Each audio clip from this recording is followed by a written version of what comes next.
Bom, meus amigos, eu não poderia falar o assunto Inquisição sem abordar o tema Massacre de São Bartolomeu.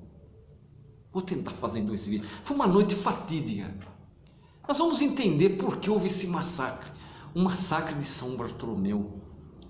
No século XV, os conflitos entre católicos e protestantes eram gritantes por toda a Europa, devido às guerras de religiões que começaram com a Reforma Protestante no ano de 1517.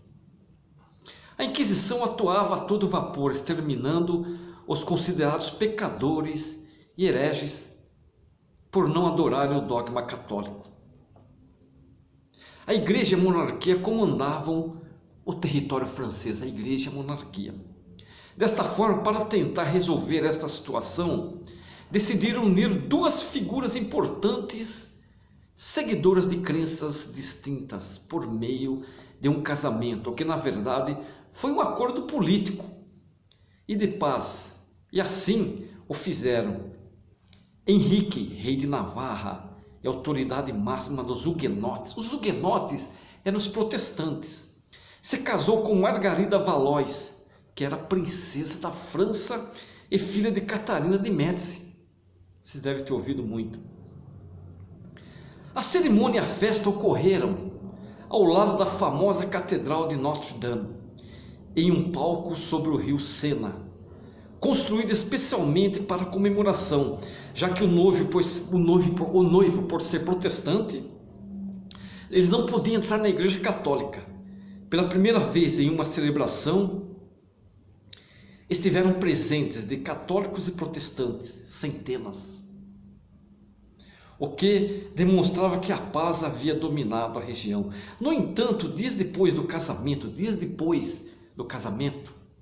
Gaspar de Coligny, um dos líderes dos huguenotes, os huguenotes, que eu já falei, são os protestantes, Gaspar de Coligny sofreu um atentado, ordenado por Catarina de Médici, olha, que há tempos engendrava um plano com o clero, ela engendrava esse plano com o clero, para exterminar os protestantes. Visto que Coligny havia se tornado amigo de seu filho, o rei Carlos, e o convencido a aceitar as reivindicações dos reformistas.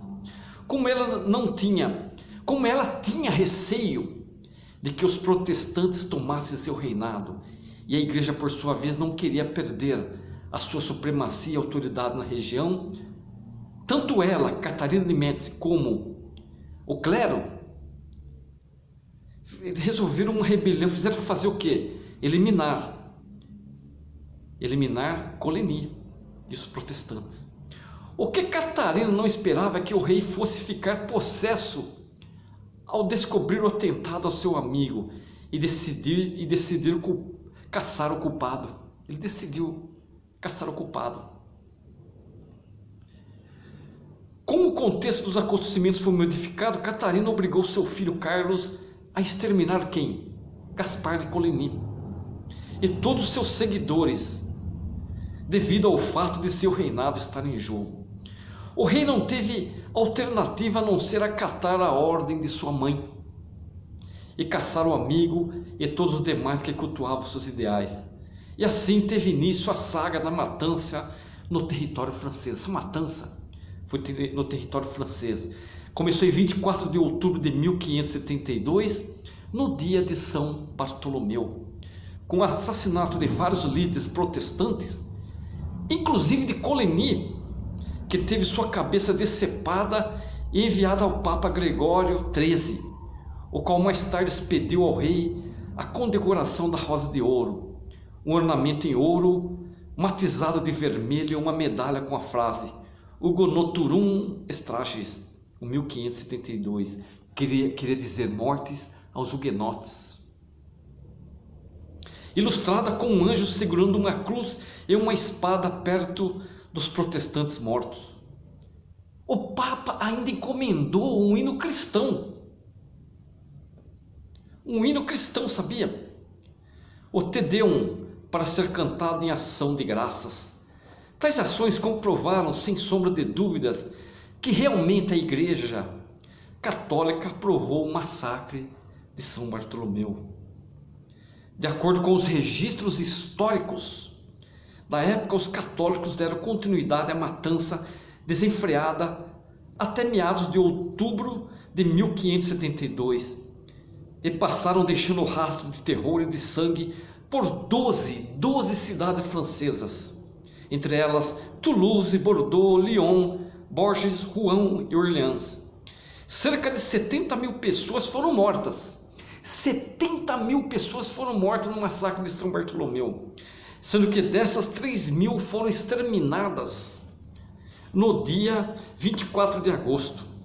Seus cadáveres foram jogados nos rios locais, o que acabou por contaminar a água e consequentemente ocasionou o fim da prática de pesca, a prática da pesca. Vale destacar que a caça aos protestantes também incluiu as autoridades. Prova disso é que, para não ser morto, Henrique de Navarra teve que se converter ao catolicismo, mas mesmo assim foi preso no Louvre no ano de 1590. 4 anos depois, conseguiu fugir e recuperou sua posição no trono francês. Para evitar mais conflitos, manteve-se como católico, mas concedeu o Edito da Tolerância de Nantes, o qual dava o direito de igualdade política para os huguenotes que conseguiram sobreviver ao massacre de São Bartolomeu.